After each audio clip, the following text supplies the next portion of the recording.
Hi, it's Patrick again. As Matthew requested, we're bringing you a short battle report. This is about 1,500 points of Earth Alliance versus Imperial Hegemony. On the right-hand side, we have a single squadron of Earth Alliance DDG-9 Horatio Nelson class guided missile destroyers with the defensive fields and defensive fields upgrades, Tier 3 missiles, and Admiral Yue as a flag officer. On the left, you have two squadrons of Imperial Hegemony frigates, one of which is in reserve right now. And they have three Nicholas-class combat frigates and one Justinian-class group defense frigate each.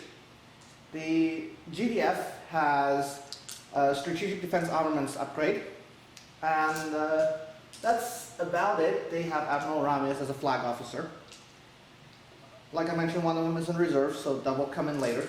And I've marked off the edge of the gaming field here, mostly due to limitations in my camera angle, and playing half the game off camera probably isn't any fun for you to watch. So I figured this is going to limit the Earth Alliance a little, since they rely heavily on mobility and keeping out of weapons range, but we'll see how it goes.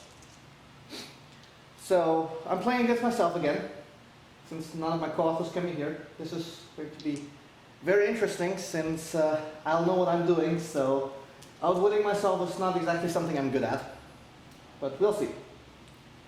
Before the game, hyperspace beacons. The Hegemony rolls a D3, so that's a 2, and the Earth Alliance rolls a 1, so that is 2 and 1, so we have 3 hyperspace beacons total. The Hegemony places one here. Earth Alliance places one over there, and the Hegemony places one here. That's pre-game. Turn 1, the Hegemony is the first in the initiative order, since it has more capital ship units. And command phase, turn 1. The Hegemony's flag officer has an ability that can prevent a single enemy ship from firing. So let's try it on this flanking destroyer. It's not valid on the enemy flagship, unfortunately, but that would be kind of overpowered. So opposed leadership check. She has leadership 5. Rolls a 4, that's a 9. The Alliance's officer rolls a 3, she has leadership 4, so that succeeds. Flanking destroyer can't shoot. The Earth Alliance's flag officer has an ability called Long March, allowing her ship to move an extra d6 inches.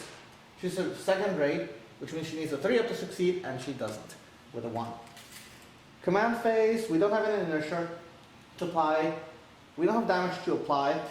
So, on to the boarding phase. Once again, no boarding combat since we just started. Starfighter phase, no starfighters. Okay, so on to the capital phase. The Hegemony, being 28 inches away, tries to close the distance as fast as possible. Burns 12, turns a little over 45 degrees, so uses up 2 maneuver points, and is now 18 inches away.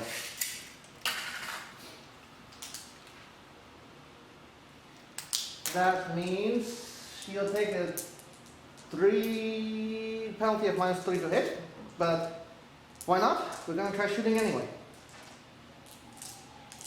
She uses her one maneuver point to roll, bring the ventral weapons to bear, and the broadside weapons.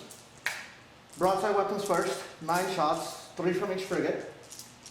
We're hitting on a 5, -3 to hit. We're hitting on a 5. Strength 2, we go through the armor on the enemy flagship, which is armor 8, on a 6. And we don't get anything. Now the ventral guns are strength 5. We have 4 on each ship, so we're going to do 2 volleys of 6. First salvo. Hits on the 5, stabilized, gets to re-roll the misses. There. For it, goes through on a 3 against the enemy flagship. 3 hits. The enemy flagship has a broadside, armor value 8, first subsystem threshold is a 4, so it doesn't do anything, it applies in land. What that means is for the second salvo, we hit on a 5, reroll these, and now instead of on a 3, we go through on a 2. And that's 4. As you can see, that made a difference because instead of 3 subsystem hits, we now have 4. And that takes out one of the weapon subsystems on that ship. We can't have reserves coming in first turn, so that basically ends the Hegemony's first turn. The Earth Alliance is going to try and stay out of range as much as possible. So they're going to pitch up 45 degrees, burn 6 inches at an angle of 45 degrees. So they're going to move 3 in the plane, 3 up, and end up somewhere around there. And about yay high, about right there.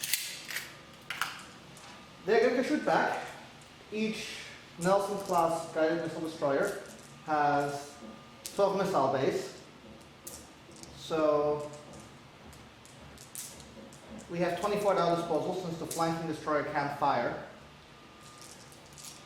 We have 12 missile bays, 24 missiles total, tier 3 missiles to lob at one of those frigates. And we'll primary the Justinian. Let's do 2 salvos of 12 shots each. That's 4, 4, and 12. The Justinian is E-War 2. So, choose to hit on the first salvo. That's 11 hits.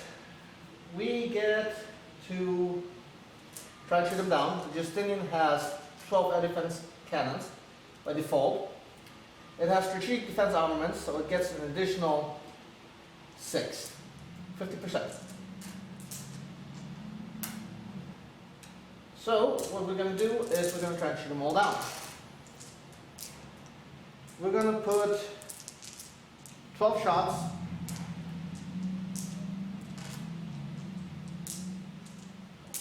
on the first salvo.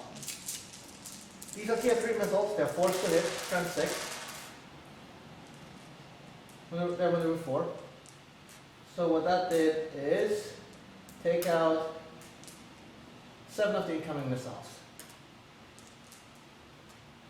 At salvo, the Justinian is armor 6, and these missiles were aimed at the bow, which has the weapon systems.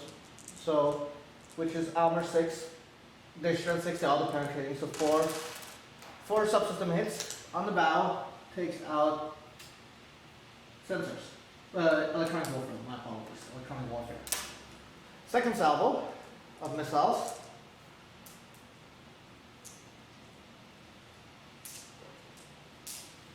Now fires on the Justinian's dorsal side because it wants to take out the CIC.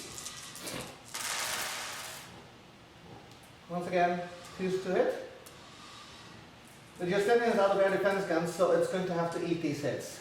And this is quite a significant number of hits. This is 11 hits. And top we have, and the CIC is gone. Which means the Justinian forces a leadership check. This is a second-rate leadership. This is the first-rate leadership, my apologies. She's leadership 5, so first-rate. So she rolls a 3, which means she succeeds. She succeeds on a 2+, so the ship stays in combat. But it's taking a bit of a beating. And that concludes turn 1. The Earth Alliance is done moving and shooting. And the Hegemony is done moving and shooting. Moving on to turn 2. Command phase. Ramius is once again trying to Keep that flanking destroyer from shooting. That's a 7. Versus an 8, she fails. Yue is trying a long march again. Fails. On a 3 up. And we have inertia to apply, which means this squadron gets to drift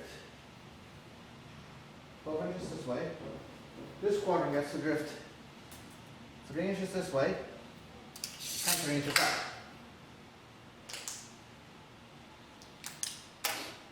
And repairs.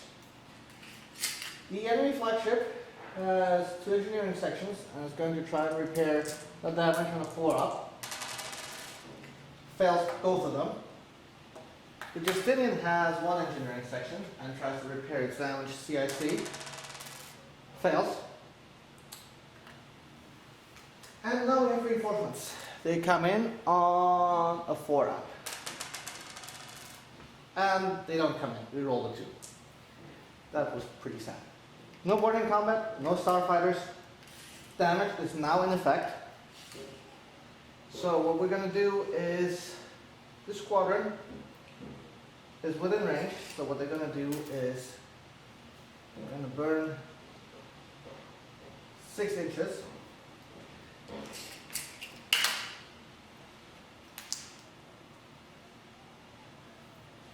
And then they're going to roll down because they are 3 inches up in the sky.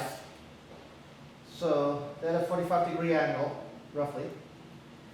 What we're going to do is we're going to roll back down to level and pitch up 45.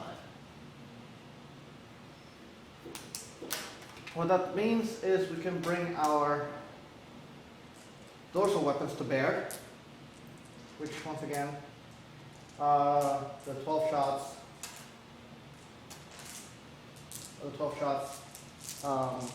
strength 5. They've not changed headings since the last, they've not changed headings since the beginning of the turn. So they are now 2 to hit if we're within range. Minimum range on those guns is 2 inches, so we get 2 to hit. Re-rolling.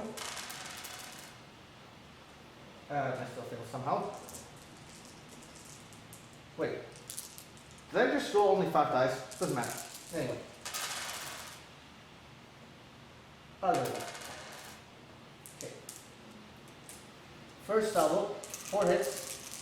Strength 5 on the flagship's broadside, armor.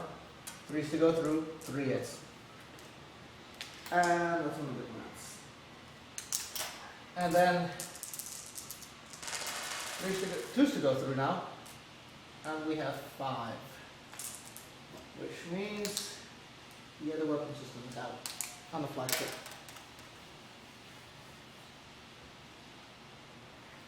The Earth Alliance Destroyer Squadron is going to respond by firing all its missiles back point blank. The flanking destroyer can shoot now, so we have 36 missiles inbound on the Justinian. And what they're going to try and do is induce something called a cascading systems failure.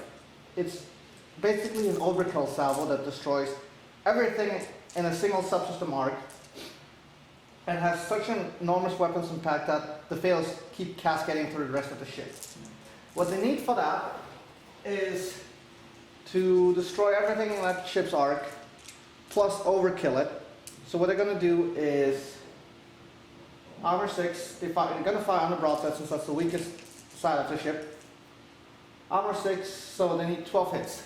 12 subsystem hits on the Justinian's broadside to overkill it. That's 6. 6. 6.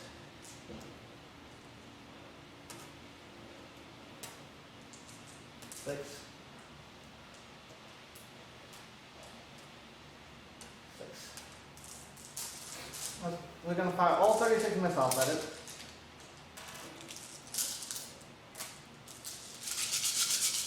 2 to hit. No, my bad. Yeah, 2 to hit. 2 to hit. Yeah, 2 to hit. So, what's this out? That's quite a few hits.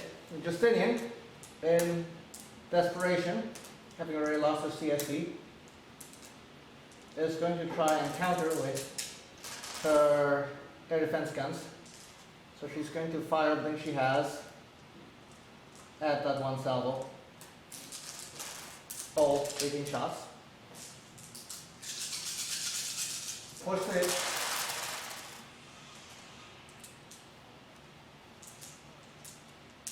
Two, 4, 6, 8, 10. Now just take out 10. 2, 4, 6, 8, 10. These still go through. Is it 1 and 12? 2, 4, 6, 8, 10, 12. Yep, it's more enough to overkill the chip. So, broadside is completely gone. That subsystem survives. That subsystem survives. That subsystem is destroyed. That subsystem is gone. That one's gone. That one lives. One doesn't. That one lives. That one doesn't. And those two don't. That one lives. Lives. Doesn't. What they've just done is take out more than 75% of the ship. And they've taken out everything except for medical base, engines, and some of the sensors. As you can see, the ship has taken quite a pounding. So this is more than 75% of all the subsystems. Even if it wasn't, at this point the ship would be, well, derelict. But as it is, the ship is completely destroyed. And lost around 75% of its subsystems, so it's removed from the board. And there it goes.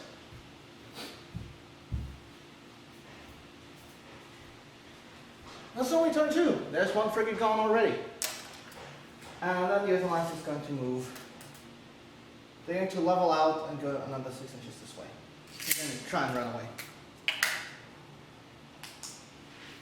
So they're no longer pitched up. And they have 9 inches of inertia going this way.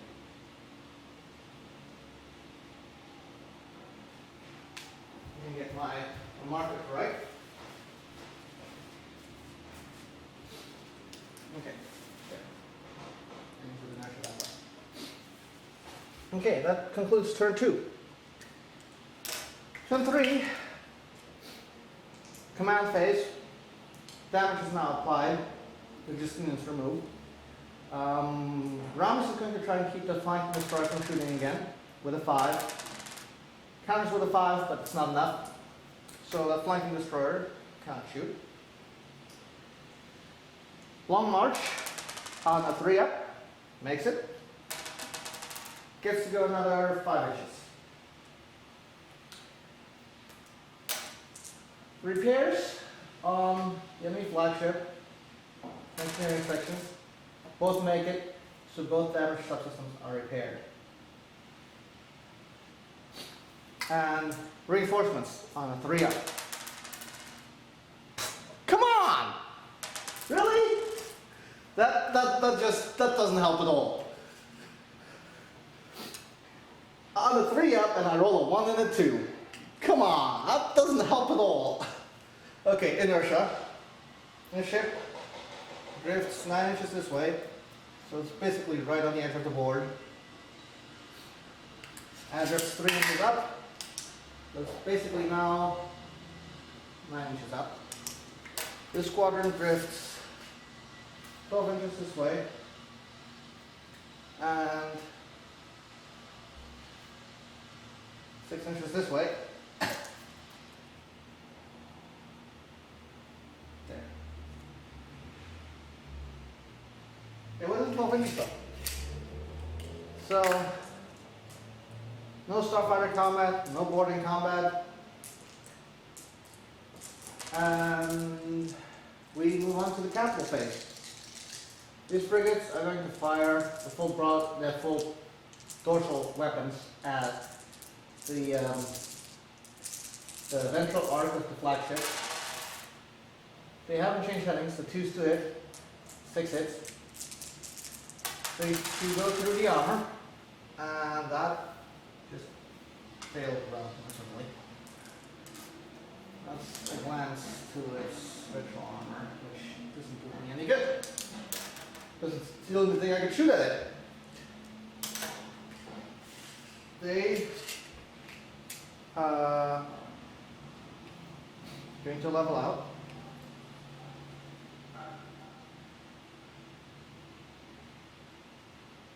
Well, actually, let's have them level out before they shoot. Let's have them level out before they shoot. I did that wrong. Actually, no, I didn't, because they haven't moved yet. They just drifted. So they level out before they shoot, and then they're gonna burn 12 inches this way. So I didn't actually do anything wrong there. My apologies. That cancels out that inertia. And the Earth Alliance Destroyer Squadron now can move. The problem is they're stuck in quite a bit of line. So they're off the board, so they're automatically going to go to hyperspace this turn. But they can still shoot. They have 36 missiles.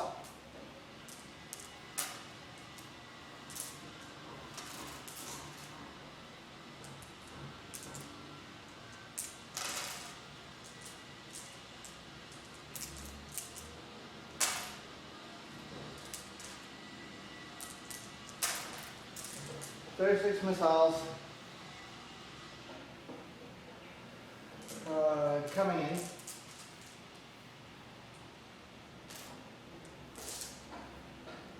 And 36 missiles coming at the Hegemony flagship. They're going to be firing at the Hegemony flagship's stern.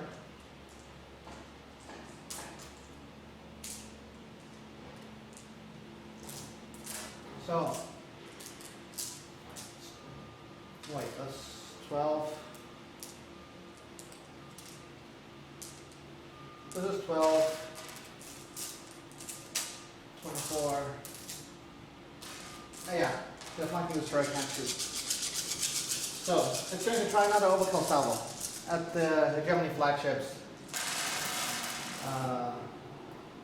stern. So, 2's to hit.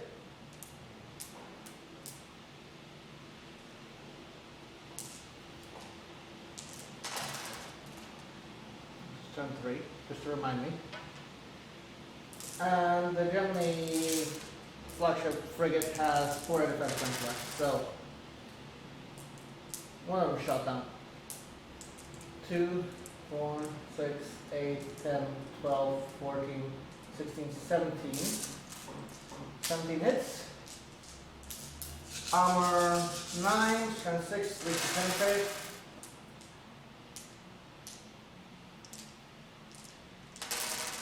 One, 2, 3, 4, 5, 6, 7, 8, 9, 10, 11, and we need 5, 12, 17, 26. We have 3, 6, 8, 10, 11. These 6s, because the missiles are anti-ship, count double. So we have 6 plus 10, 16, which is still not enough. So we only take out one of the hyperdrives. And that concludes that. This squadron is gone this turn. It's in hyperspace, which gives the Hegemony some breathing room. Damage is applied this turn. The Hegemony is going to try and repair. Flagship fails miserably on the 4-up. Reinforcements come in. Turn 4. Come on, turn 4. Yay, a 2-up. If I failed the 2-up, that would have been just sad. Reinforcements do come in. Let me apply inertia, which isn't much. They actually also drift off the board, 6 inches that way, so they're also off the board. So the German reinforcements can come in, but they're going to choose not to, because nothing's on the board right now. Turn 5.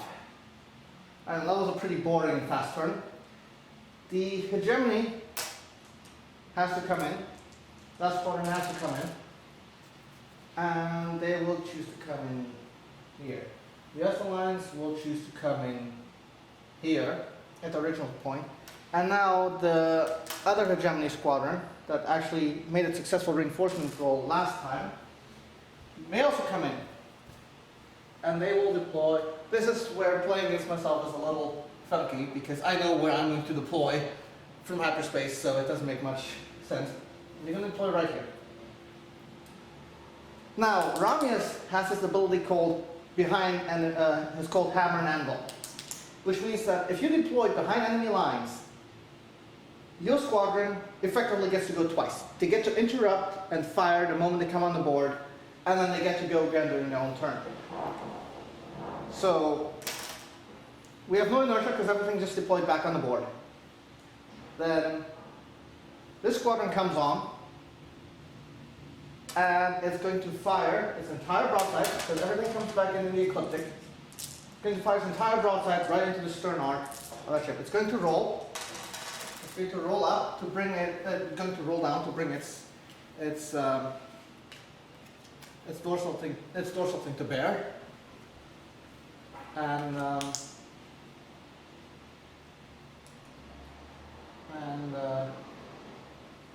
open fire. Here's the 6 broadside guns, 10 to 2 to hit, 6 to go through, 2 of them.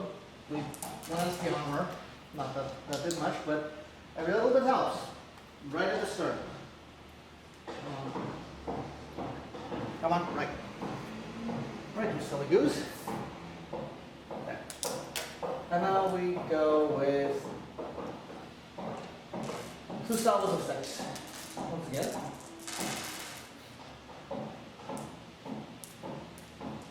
I actually made a mistake with that last attack roll. It should have been 9 shots, but probably wouldn't have made much of a difference anyway.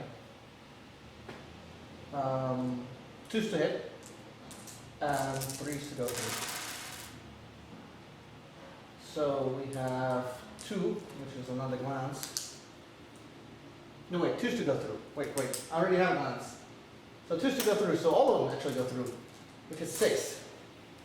6, which takes out one of the hyperdrives, and the other one's already discharged, so they can't shift again. And then, second salvo, 2s to hit, re-rolling, and then 2s to go through, and another 6, which means the other drive is out. Okay, that's that. What they're going to do then is, let's see. Okay, that ends the command phase. Once again, no starfire combat, no boarding combat. The squadron is going to pivot, burn 12 inches, try and get as close as possible.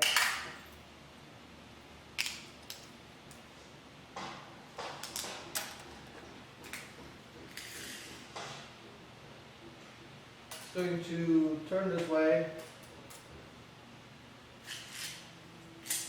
fire its 9 broadside guns at -3 to hit, so 5 to hit. Wow, that was terrible. Can I roll 3 6s again? No, I can roll 1 at the broadside of that. So our broadside takes a glance, which doesn't matter much. The Alliance Destroyer Squadron is going to burn 6 inches this way. Fire full salvo, 36 shots. 6, 12, 6,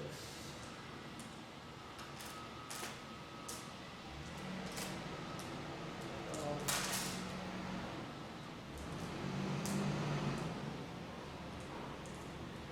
36 shots at Ramos' flagship, which is more like a flag frigate.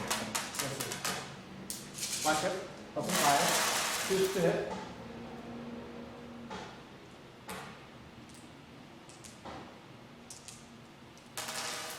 That's a lot of hits. It's going to fire once again at Ramius' frigate's stern armor. No, actually, yeah, it's going to fire the stern armor. So 4 guns from the frigate on the floor. Shoot 3 missiles. And then this group defense frigate is within 18 inches. So it actually gets to fire 18 shots at those missiles. 4, 8, 10, 12, 14, 16, 18. It's the terrain because of the group defense frigate.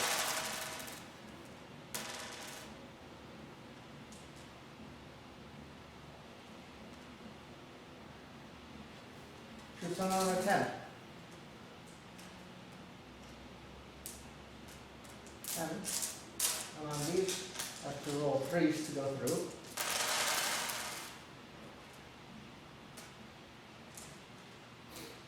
Two, 4, 6, 8, 10, 12, which is not enough, but it's enough to take up the other hyperdrive. Okay. And this frigate squadron is going to fire full broadside into the flagship stern again. 4, 6, 8, 9. 2s to hit. And then 5 to go through. 3 of them, which takes out the enemy craft system. And then let's do 2 cells of 3. Actually, okay, 2 cells of 6, I mean, my apologies. 2s. That's 6. Those are already gone.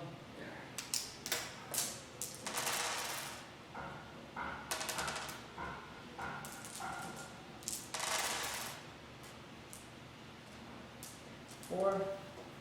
This is not too low there. The ship now no longer has engines, which means that destroyer squadron is pretty much dead in the water. Without engineering seconds either. So, yeah. Thus concludes turn 5. Turn 6.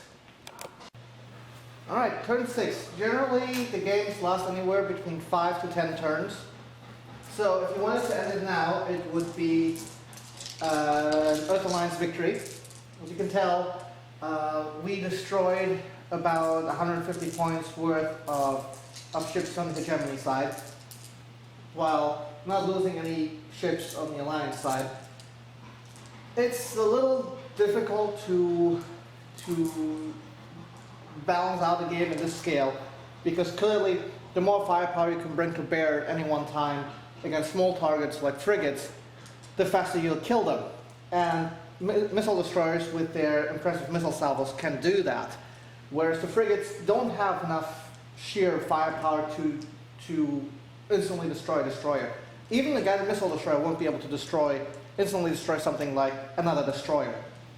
And also, this is about 1,500 points in Alliance destroyers. This is only about 1,000 points in Hegemony ships. So technically, I could have brought a 3rd squadron and seen if that would have made any difference. But at this point, we can keep going into turn 6. So what we're going to do is command phase. Ramirez is going to try and keep the flank destroyer from shooting again. With a 6, there's nothing you can do about it since they can't catch up to an 11. Now, Yua is going to try to long march and fail. Her ship doesn't have any repair capabilities anymore. Our Nicholas flagship has one repair which fails miserably, and now we apply inertia, which is 12 inches for this squadron. 12 inches will drift this way, and this squadron drifts. Well, it doesn't because it can't. It hasn't moved yet. It can actually move because, well, engines are out. So yeah. No boarding combat. Actually, yeah, no boarding combat. No Starfighter combat. What this squadron is going to do is it's going to turn. It's going to fly right into them and try and get into ship-to-ship melee range, which is a very, very dangerous proposition. Because ship-to-ship melee allows them to do a lot of things. So, 3 frigates. First frigate makes an opposed maneuver check. There's nothing the destroyer can do about that. Second frigate. Third frigate. Yep, they all made it. So what they're going to do now is they're going to fire all of their weapon systems, the full broadside, at +2 the strength, and -3 to hit. So force to hit because the enemy flagship has no maneuver left. Force to hit. At the stern armor, which is 8, by the +3 to strength, so 3. That's 3. This causes a cascade failure, and the substance safe. Then it's going to fire its dorsal guns. 2 volleys.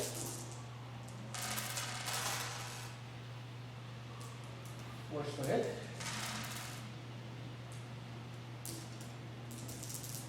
Strength 3, these all the penetration. So that's 4. Cascading systems failure. System goes boom.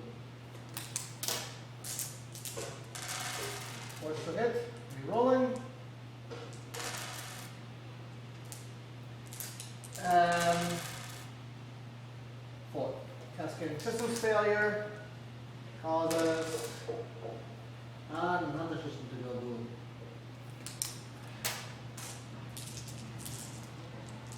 The destroyer squadron, flanking destroyer can shoot, US flagship can only throw missiles by hand since they're ship-to-ship melee. So 12.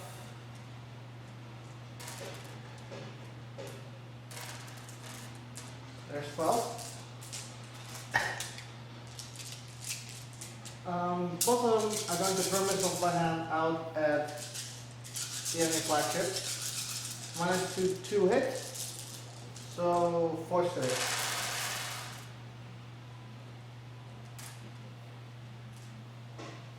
These are non-interguidable though. So,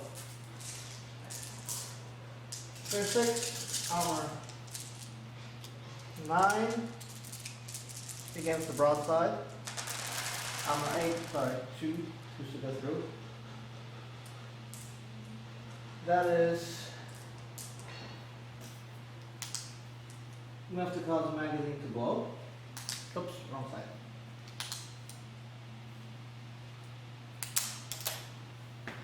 So, what it does is when the magazine blows,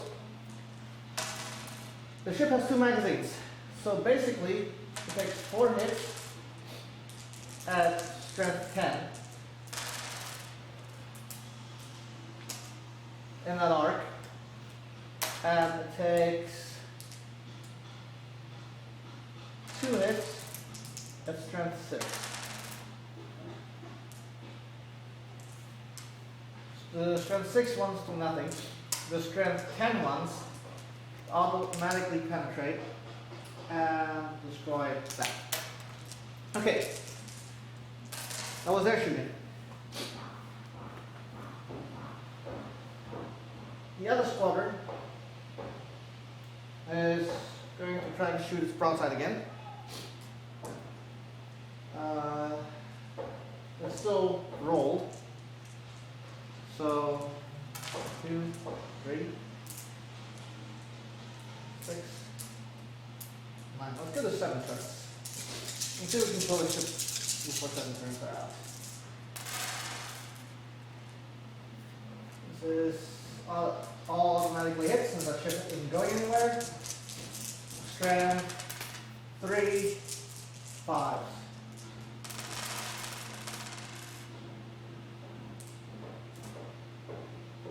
That's 3. That's the advance and the rear arc. No, wait, the rear arc has everything destroyed. So, cascading failure, system survives. And now we're going to do 6 and 6. Automatically hit. And 4. And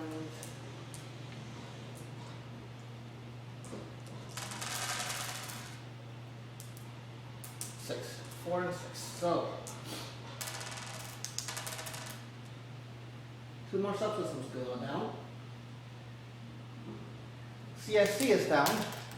So this entire squadron has to make a leadership check at -1, but they make it with a 6. So the squadron stays in combat, but that ship is now disabled. In fact, it has no engines, it has no hyperdrives, no engineering sections, and no CIC. Which means that ship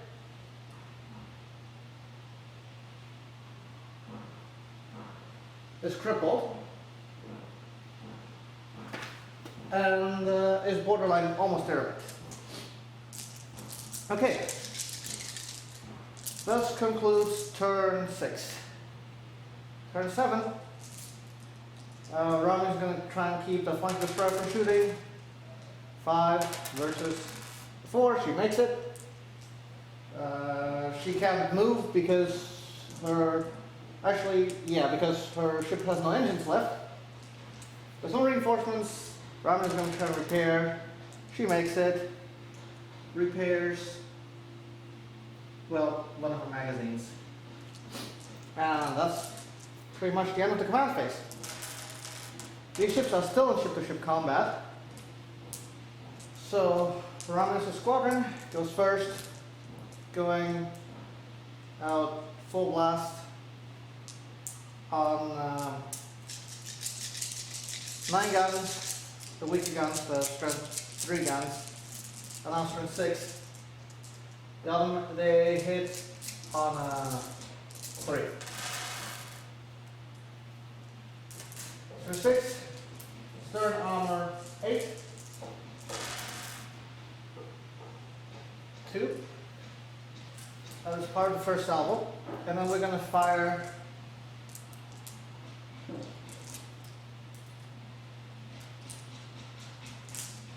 the 12 other weapons at the same time. 3 to hit, 3 rolling.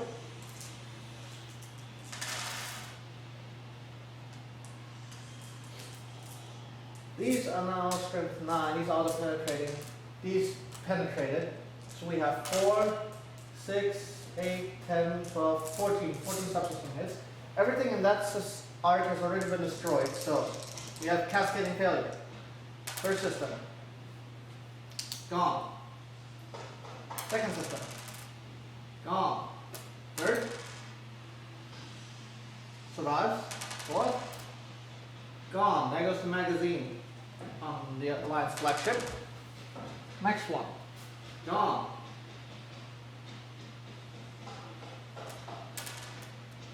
Gone. Gone. Gone. Survives. Survives. Survives. Survives. Survives.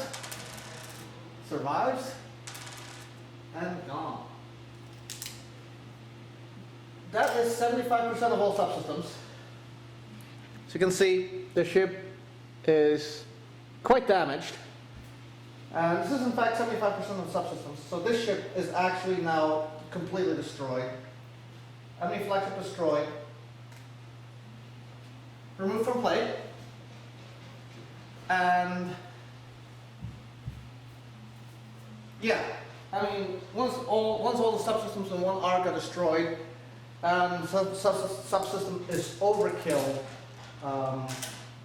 cascading failure can cause a ship to very rapidly go down.